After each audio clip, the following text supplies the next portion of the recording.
That's incredible to hear. Thank you. And backup question to that second fold is, this was the second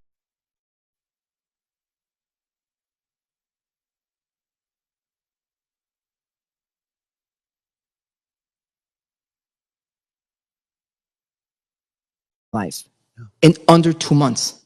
What do you make of that? Well, there's a lot of rhetoric going on. Right. A lot of people think that the Democrats, when they talk about threat to democracy and all of this, and it seems that both of the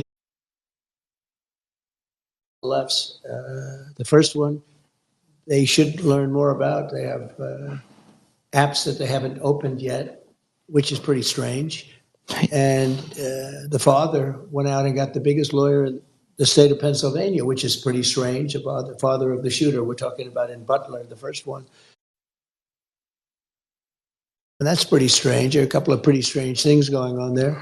I can say this, the Secret Service was very brave in the sense that bullets were flying, and when I went down, I purposely went down. I saw what was happening, and people are probably screaming. I'm not sure if I recognize that, but I went down, and Secret Service,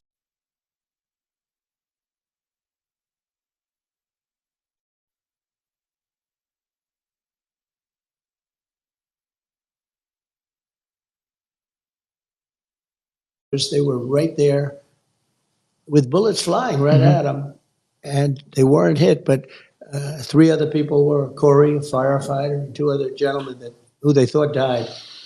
And actually, the doctors in Butler were unbelievable. And we've actually raised a lot of money for the families and family of Corey and the two gentlemen. And they both lived. They thought they were dead. The first thing I asked when I came up, I said, how many people are dead? Because we had a massive crowd. And with all those bullets flying, so three got hit. But there was a great display of bravery. I mean, it was incredible. Normally, the crowd experts will tell you when they hear bullets, and we heard a lot of bullets going off. Right. A crowd this was a massive crowd. You couldn't even see the end of it in a big field. And that the crowd always runs. They call it a stampede, like cattle. I mean, they stampede, and a lot of people get killed when they stampede, but they hear bullets, but nobody ran. They all stayed. Tens of thousands of people. Nobody ran. In fact, you can see it in the small group behind me. There was a group of probably a couple of hundred people behind me, and nobody ran. In fact, they're standing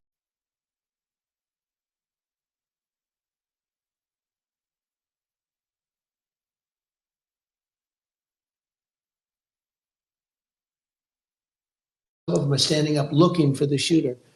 The other one has to get credit to local law enforcement. It was a gentleman that shimmied up to the roof, saw the man with a gun, and probably made him go faster than he would normally go. And so he didn't exactly hit the target the way he wanted. There's something going on. I mean, perhaps it's God wanting me to be president to save this country. Nobody knows, but when I made the right turn, it's very unusual because the people weren't on the right. The people were standing out in front of me. When I turned my head at an exact 90-degree angle, the bullet came and clipped my ear. And the reason so much blood, they told me at the hospital, I said, why so much? The ear is the bloodiest part of the body because of cartilage. He was giving me a whole description. I said, you don't have to tell me, but it was a mess. But amazing bravery shown, amazing talent, like the doctor saving the two men that were hit. They were hit really badly. I won't tell you exactly what happened. They were hit badly. And they both lived. Corey didn't make it. Corey was in bad shape. We had a person from the National Guard about 10 seats over from Corey run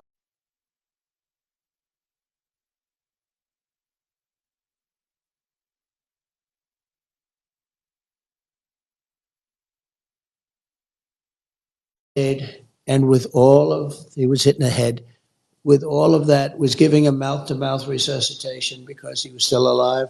Wow. And people couldn't believe it. They thought it was such an incredible act. Who would do it? It would, just an amazing thing.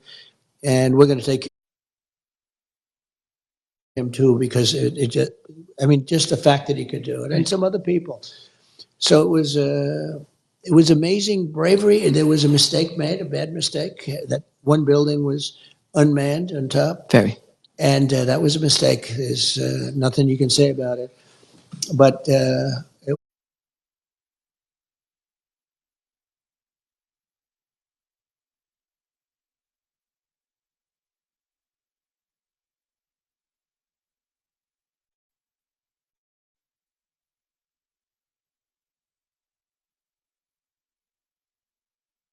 some that was some crazy day, and then yesterday you had another one with a different result. Actually, much better result, because we lost Corey, and two gentlemen were very badly hurt, but they're in pretty good shape now. Right. A lot of talent. Those local doctors up there had Very. tremendous talent. Love to hear that. Well, this is more of a personal question. Okay. Just turned 30 last week. We were just chit-chatting. The room here, young entrepreneur, son, aspiring father one day. Mm-hmm. With all of your success, you have a wonderful family. A couple of your sons are actually looking at us right now. You have a wonderful business for yourself, a wonderful life for yourself. You could be on the golf course without worrying about gunmen coming at you. But after multiple attempts at your life, you're still here. You've already been president of the United States of America once. You're about to be president of the United States of America again. I hope so. We hope so. Why do you do this? What motivates you? We have a country that's in trouble, a country that I love. I love the people of this country, people like Corey, who were just this massive Trump fan and he got hit. But people like that, they're in love with the country, and they hate seeing what's happened to the country when you have 21 million people pouring in from all countries of the world, from prisons and jails, from mental institutions and insane asylums. Insane asylums, and they are different. Even prisons and jails, they are different. One's a little more severe than the next. They're coming in as terrorists, and they're coming into our country at levels that nobody's ever seen, and they're taking over our towns, and they're taking over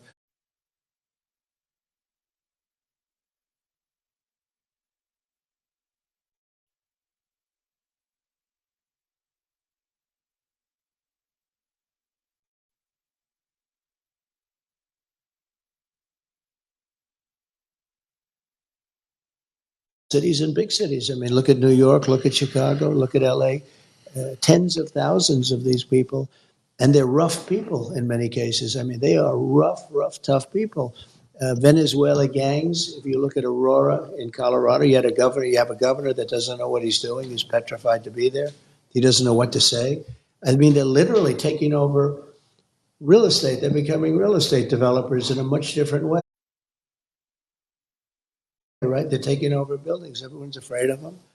And they have a big AK, talking about AK-47s. That's what they have. They carry massive guns. You say, where would they get this kind of power?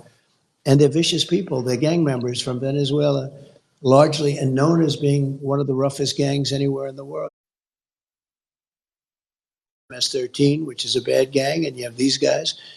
And we're going to clean them out. We're going to get them out. But the bottom line, just answer it quickly. I love the country. We're going to make America great again, and we'll be able to do it. We did it once, and we'll do it again, and much easier this time. The border is in much worse shape than it's ever been. This is the worst border there's ever been in any country. They have not done the job that they have to do. I mean, you have Kamala. She was the border czar. I call her the comrade because she's a Marxist. She wants to tax everybody out of business. She wants to raise taxes to 70, 80%. She wants an unreal capital gain tax, which is the craziest thing I've ever heard. Nobody's ever even heard of such a thing.